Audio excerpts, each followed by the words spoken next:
1980년대 한국선교 100주년을 즈음해서 한국교회 안에는 한 가지 운동이 벌어졌습니다. 그 운동은 초대교회로 돌아가자입니다. 여기서 말한 초대교회는 2000년 전 예수님의 승천 이후 성령이 너에게 임하게 된다라는 이 약속을 붙들고 기도했던 그 현장, 성령께서 강력하게 임재했던, 강력히 임했던 그 자리에 태동된 바로 그 예루살렘 초대교회를 일컫습니다. 이 초대교회는 당시 예수님의 제자들, 사도들이 그 교회의 지도자 역할을 감당했고, 그리고 무엇보다도 승천하신 예수님을 직접 경험한 자들이 있었기 때문에 그 어느 교회보다도 뜨거웠고, 하물며 순교의 자리까지 마다하지 않을 정도로 그 초대교회의 성도들의 신앙은 가히 우리가 지금 생각해도 참 모범적이었다라고 생각되는 바로 그 교회를 일컫습니다. 그런데 왜 한국교회는 이 땅에 기독교가 수용된 지 100년이 지날 즈음에 왜 초대교회로 돌아가자라는 이러한 운동들을 벌여왔겠습니까? 그 이유는 우리의 유추, 그리고 우리가 잘 알다시피 교회 내에 영적인 능력을 상실해 가던 시기였기 때문입니다.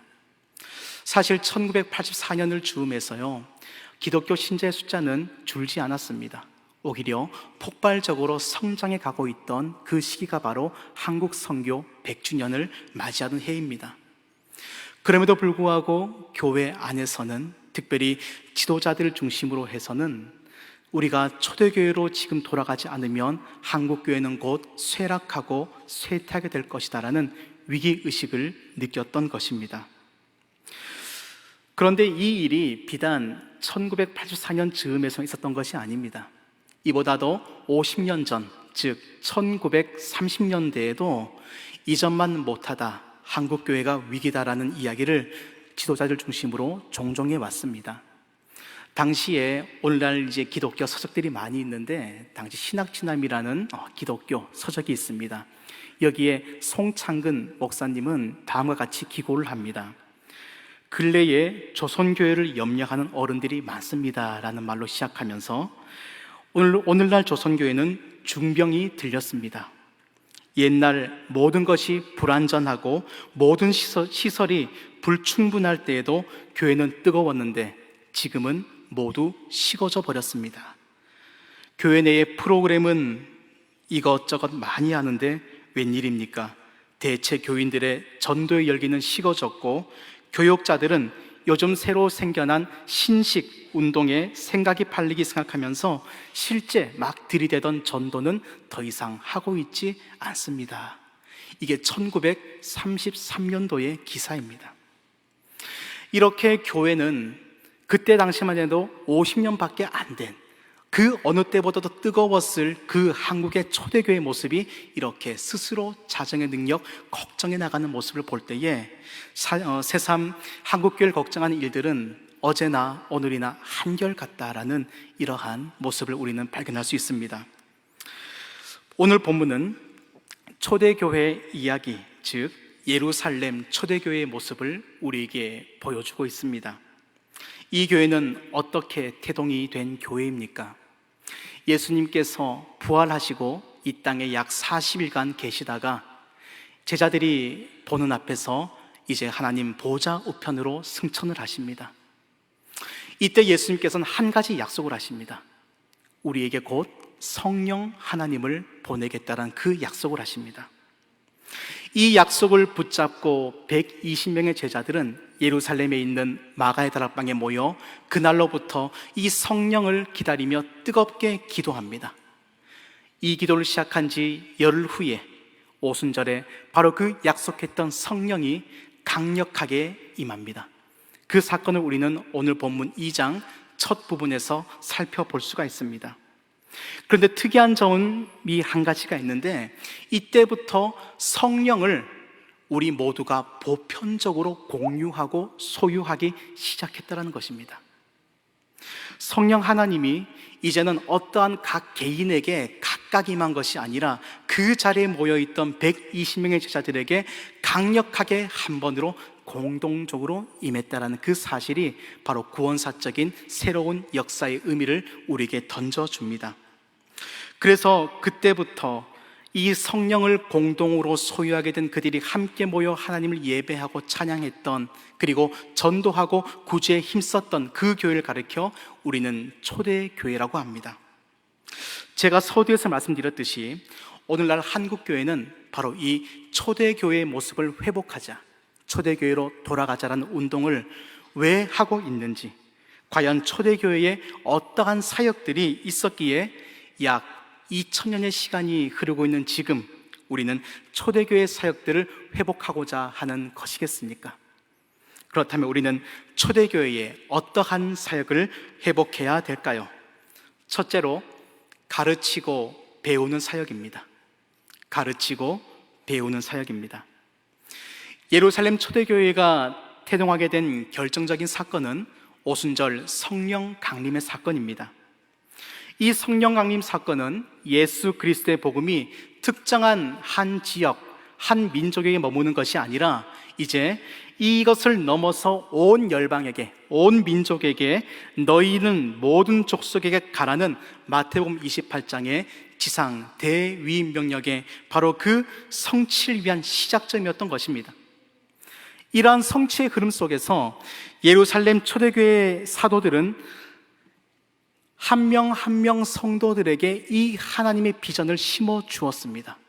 그것이 바로 말씀 사역이었습니다. 그래서 이 사도행전의 역사를 보면은 베드로의 설교로 한 번에 3,000명이 회심하는 사건이 기록됩니다. 이 3,000명 중 그 어떤 누구도 배제시키지 않고 모든 한 사람 한 사람마다 하나님의 놀라운 이 비전을 심어 주었습니다. 그리고 그 3,000명의 새 가족들은 이 말씀 앞에 아멘으로 화답하면서 그 말씀을 나의 삶으로 되새겼습니다. 이렇게 교회는 특별히 무엇보다도 성령 하나님의 역사하심으로 한 성령을 공유하고 소유하게 된 한 공동체였기 때문에 하나님의 말씀은 그렇게 그들 마음속에 쏙쏙 들어가 그들의 삶을 변화시켰던 것입니다. 그래서 교회의 사역 중에 말씀을 가르치고 배우는 사역은 그 어떤 사역보다도 우선시 되어야만 합니다. 왜냐하면 모든 사역의 기초는 살아계신 하나님의 말씀이기 때문입니다. 하나님의 말씀을 올바르게 배우고 익히려는 노력 없이 세상의 지혜, 경영, 이런 경제의 논리로 교회와 성도는 굳건한 반석 위에 설 수 없음을 우리는 너무나도 잘 알고 있습니다. 그래서 예수님은 맛있는 식사로 주님을 대접하려고 했던 마르다보다 오히려 주님 발 앞에서 말씀을 듣고자 했던 마리아를 더 칭찬하셨던 것입니다. 초대 한국교회는 우리 선교사들이 선교 본국에 보고할 때에 다음과 같은 표현을 사용했습니다. 바이블 크리스천티, 무엇이냐면 성경 기독교입니다. 그리고 우리 초대교회 성도들 한 사람 한 사람을 가리켜서 바이블 러버, 성경을 사랑하는 자라는 표현들을 사용했습니다. 그 한 예가 이렇습니다. 오늘날 우리는 말씀을 들을 기회가 참 많이 있습니다. 한 주에도 수백 편, 수천 편의 설교를 우리는 인터넷 다양한 또 방송 매체를 통해 접할 수가 있지만 100년 전 그때는 지금과 같은 이러한 말씀의 풍요 속에 살고 있지는 못했습니다. 그래서 1년에 한 차례 평양을 중심으로 하는 평안남도 그리고 서울 등지에서는 말씀 사경회라는 것을 개최를 했습니다. 이 얼마나 귀한 또 시간입니까? 그래서 저기 전라도에서 걸어서 서울까지, 때로는 평양까지 걸어와서 말씀을 들었다는 기록이 있을 정도입니다. 그런데요, 약 2주간 정도 이렇게 지속되는 말씀 사경회에서 말씀을 듣고 은혜 받은 자들은 그 말씀을 내 가슴속에만 품는 것이 아니었습니다. 그들이 살고 있는 지역으로 돌아갑니다. 그리고 그 지역 중심으로 해서 또 한 번에 내가 들었던 말씀, 내가 깨달은 말씀을 그 이야기 보따리를 풀어놓습니다. 이것이 바로 작은 사경회가 거기서 시작됩니다. 그리고 그 작은 사경회에서 또 은혜 받은 자들이 각자의 마을과 가정에 가서 그 들은 말씀을 또 나누었습니다.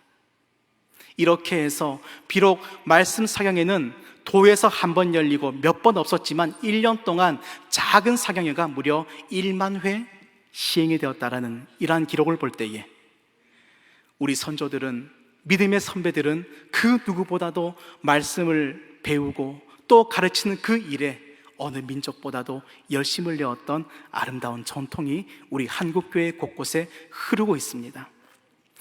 우리 사랑의 교회는 바로 이 가르치고 배우는 사역을 회복한 교회입니다. 가장 대표적인 것이 무엇입니까? 제자훈련 사역입니다. 제자훈련이 어떤 사역입니까? 이 말씀을 우리의 삶으로 녹여내고 그리고 그 말씀대로 살아가고자 발버둥 치는 우리 성도의 아름다운 이 훈련의 장이 아닙니까? 아울러 이 제자훈련은 우리 한국교회를 흔들어 깨웠습니다.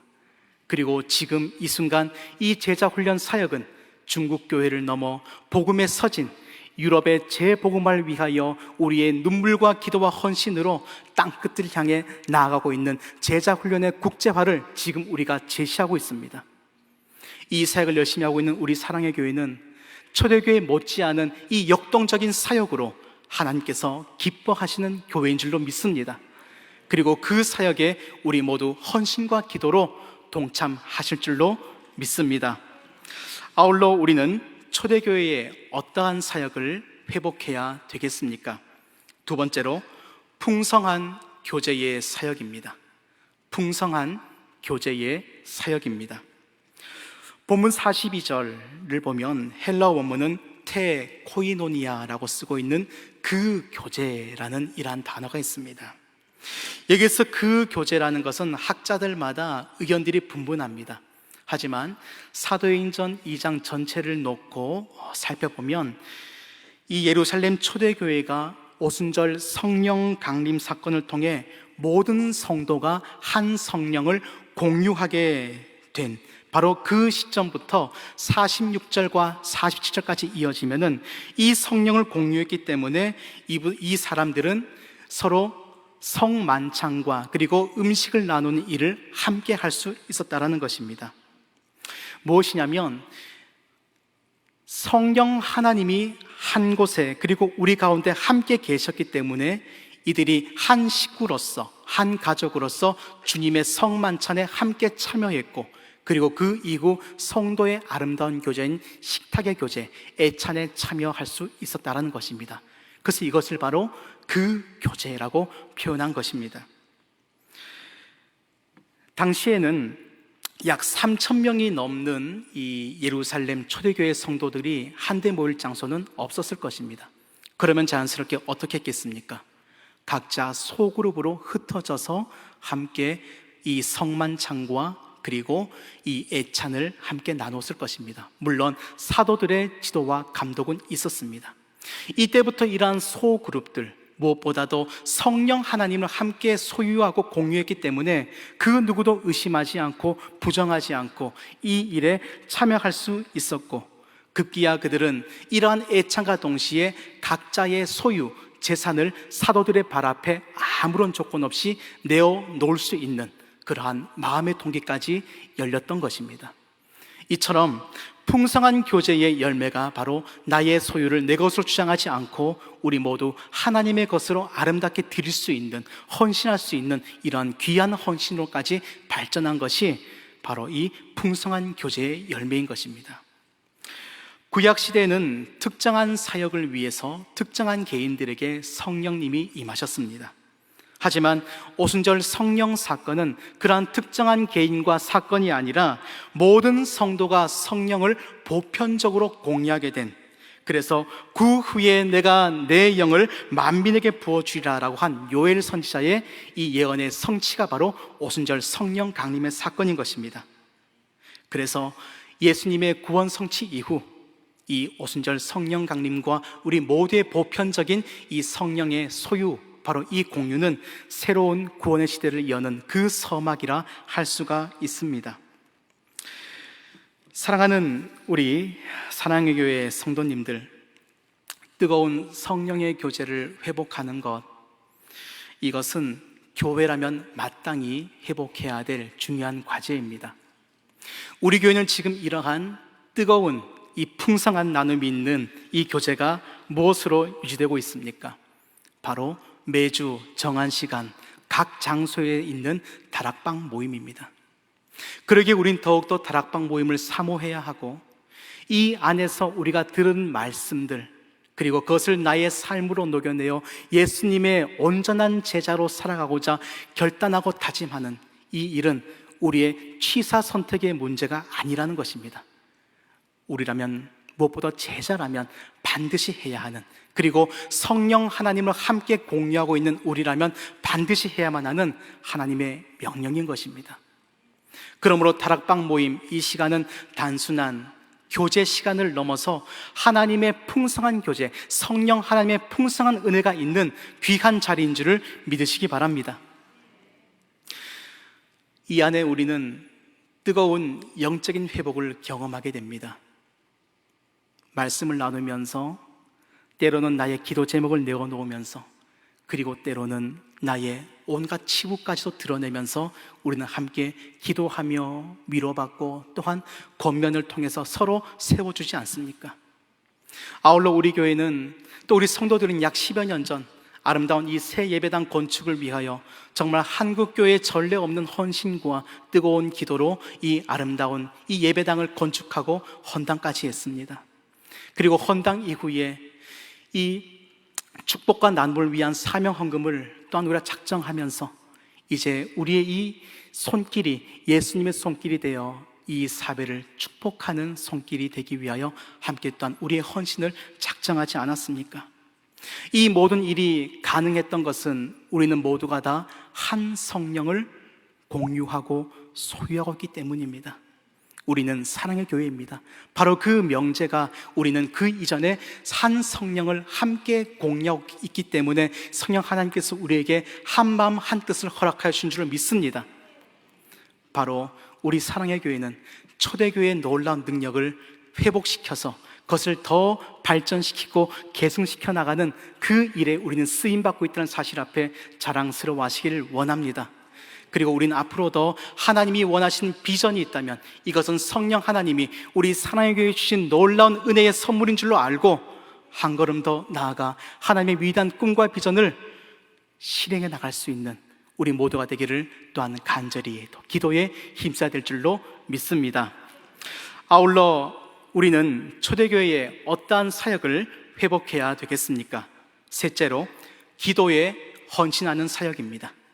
기도에 헌신하는 사역입니다.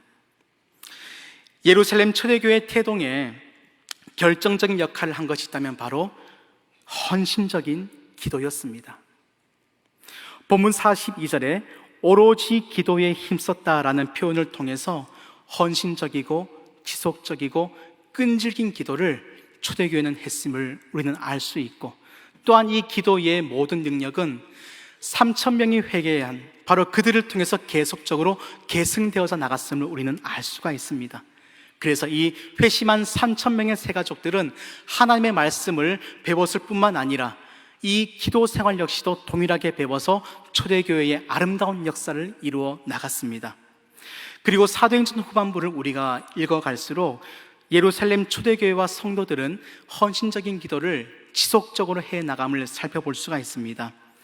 요한과 베드로가 정한 시간에 기도하러 가는 사건, 그리고 무엇보다도 외부의 박해 앞에 하나로 똘똘 뭉쳐 기도했던 예루살렘 교회와 그 성도들, 그리고 베드로가 자칫 순교당할 뻔한 그 위기 앞에서도 이 베드로를 구해달라고 기도했던 그 모든 기도의 헌신자들, 어찌 보면 이들이 모여있는 곳에서 언제나 깨어서 기도했던 기도의 모델들이라 할 수 있습니다.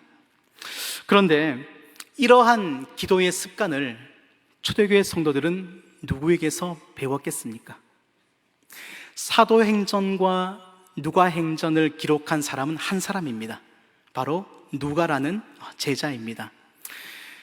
이 누가는 누가복음을 기록하면서, 특별히 누가복음서에는요 예수님의 기도 생활이 그 어느 복음서보다 아주 상세하고 가장 많은 분량을 할애해서 기록하고 있습니다. 그렇다면 사도행전에 기록되고 있는 이러한 기도 생활은 무엇이냐면 바로 초대교회와 성도들은 예수님의 그 기도 생활을 그대로 본받았다는 것을 이야기하는 것입니다. 예수님의 기도 생활을 잠시 간략히 언급해 드리겠습니다. 우리는 예수님의 사역을, 이 땅에서의 사역을 생각할 때에 가르치시고 또 치유하시고 하는 이러한 기적들, 이적들을 가장 먼저 생각하기 쉽습니다. 하지만 복음서를 잘 읽어보십시오. 예수님은 가르치기에 앞서 먼저 기도했습니다. 이적과 기적을 베풀기에 앞서 먼저 기도했습니다. 무엇보다도 예수님께서는 사역을 하시기에 앞서 이 사역보다 더 중요한 것은 바로 하나님 아버지와의 교제, 즉 기도였음을 몸소 보여주셨습니다. 그래서 우리가 무엇을 하기에 앞서 가장 중요한 것은 기도라는 사실, 이것을 바로 초대교회 성도들은 그들의 사역을 하기에 앞서 항상 부르짖고 가슴을 찢는 통곡하고 애통하는 기도를 통해서 오늘날 우리 한국교회의 새로운 기도의 모델을 또한 제시하고 있는 것입니다. 우리가 잊지 말아야 합니다. 항상 기도했습니다. 어떤 일을 하기에 앞서 가장 먼저 기도했습니다. 오늘날 한국교회는 이러한 기도의 능력을 점차 잃어가고 있다고 합니다. 새벽마다 부르짖는 성도의 숫자는 점점 줄어들고 있습니다. 그 요인을 사회적 요인으로 찾곤 있습니다. 밤늦게 퇴근해서 아침 일찍 출근해야 한 이러한 상황 속에서 어떻게 새벽에 우리가 기도할 수 있냐? 그렇다면 회사에 가서 또 내가 있는 곳곳마다 그 정한 시간, 정한 장소에서 기도하는 것은 어떻습니까? 이렇게 우리가 기도의 능력, 무엇보다도 내가 무슨 일을 하기에 앞서 가장 먼저 하나님께 간구하는 이 능력을 회복할 때에 하나님은 우리를 통하여 위대한 역사를 지속적으로 이루어 가실 줄로 믿습니다. 사랑하는 우리 성도님들, 돌아오는 토요일 토요비전 새벽 예배는 나라사랑 구국 기도회로 진행이 됩니다. 그리고 그 다음날 11일 주일 오후에는 청계산에서 은혜의 저수지 사역의 병참기지를 위한 믿음의 날개를 펴라라는 주제로 산상기도회가 진행됩니다. 예수님의 기도를 본받았던 예루살렘 초대교회와 성도들, 이제 그 기도를 우리 사랑의 교회, 우리 성도님들이 본받아서 기도의 자리로 나오시길 원합니다. 헌당 이후 대사회적 섬김을 선언한 우리가 먼저 기도의 자리에 엎드려야 합니다. 무엇보다도 경제와 외교, 그리고 안보와 국가의 위기 속에 우리가 먼저 엎드려야 합니다. 왜냐하면 우리는 한 성령을 소유한 한 공동체, 그리고 무엇보다도 영가족이기 때문입니다. 지금 화면에 한 그림이 이제 곧 보일 겁니다. 이 그림은 우리가 잘 알고 있는 1907년 평양 대부흥운동의 주역인 길선주 목사님의 평양신학교 졸업증서입니다. 이 졸업증서는 천안에 있는 독립기념관, 그 독립기념관에 이 길선주 목사님을 소개하는 그 란에 길선주 목사님이 평소 쓰시던 돋보기 안경, 그리고 그분의 어록집과 함께 전시되어져 있습니다. 저는 오늘 밑에 내용을 살펴보고자 하는 것이 아닙니다. 바로 그 위에 작게 보이는 그림을 집중해서 보시길 원합니다. 어떤 한 사람이 손에 작은 횃불을 들고 있습니다. 그 횃불 앞에는 작은 십자가가 놓여져 있습니다. 그런데 이 빛을 받은 십자가는 어떻습니까? 한반도 전역을 십자가로 비추고 있는 것입니다. 이것이 바로 한국 초대교회의 정신이었습니다. 이 졸업장은 길선주 목사님이 1907년도 한국 장로교회 최초의 목사 7명 중에 한 명으로 장립받았고, 바로 그때 졸업한 평양신학교 제1회 졸업증서입니다. 제1회 졸업 증서에는 이들이 어떠한 마음과 정신으로 앞으로 목회를 해야 될지 바로 이 그림에 담아 설명해 주고 있었습니다. 이 그림에서 손에 쥐고 있는 저 횃불은 성령입니다. 강력한 성령의 불을 통해서 비록 지금 기독교 인구는 미비하고 십자가는 미비하지만 이 성령의 불이 강력하게 비춰질 때에 우리 한반도는 복음으로 물들 것이다. 이것이 바로 초대 한국교회의 놀라운 사명이었던 것입니다. 그리고 그 성령의 역사에 길선주 목사님을 비롯한 초대 한국교회 성도들은 아름답게 헌신되며 사용되었습니다. 사랑하는 우리 성도님들, 예루살렘 초대교회는 완벽한 교회는 아니었습니다.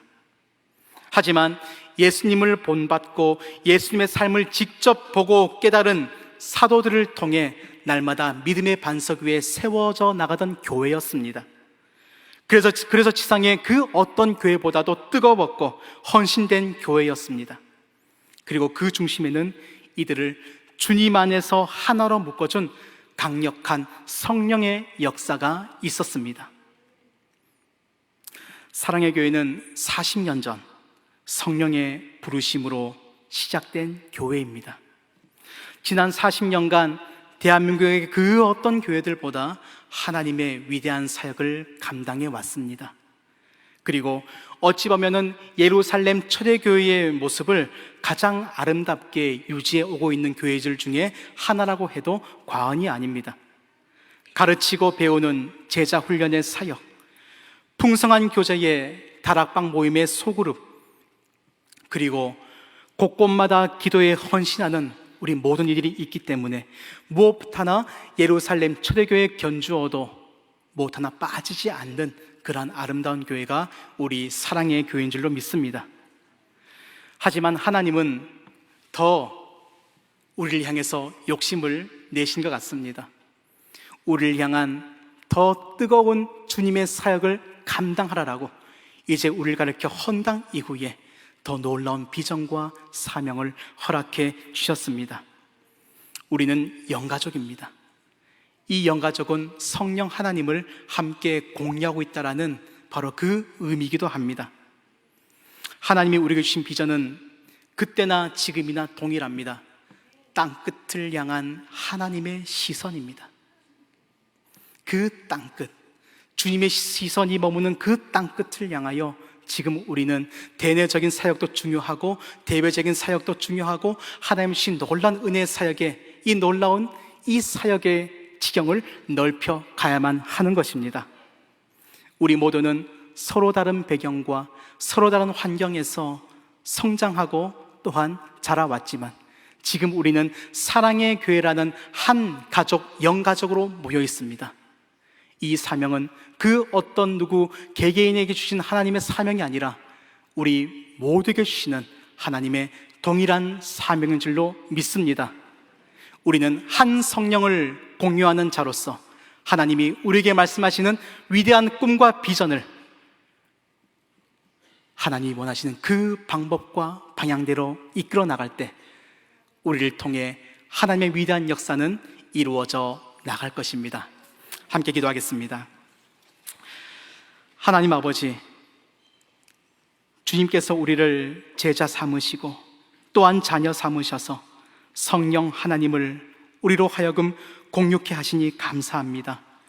비록 다른 환경과 배경에서 자라났지만 우리는 주님 안에 한 성령 안에 한 가족, 영가족임을 알고 있으니 우리는 사랑의 교회로서 더욱더 우리 교회에게 주신 놀라운 하나님의 은혜와 비전을 내가 더욱더 헌신함으로, 내가 더욱더 기도함으로, 내가 더욱더 가르침과 이 배움에 깨어있음으로 주님의 명령 앞에 아멘으로 화답할 수 있도록 은혜 내려 주옵소서. 감사를 드리며 우리를 구원하시는 예수 그리스도 이름으로 기도하옵나이다. 아멘.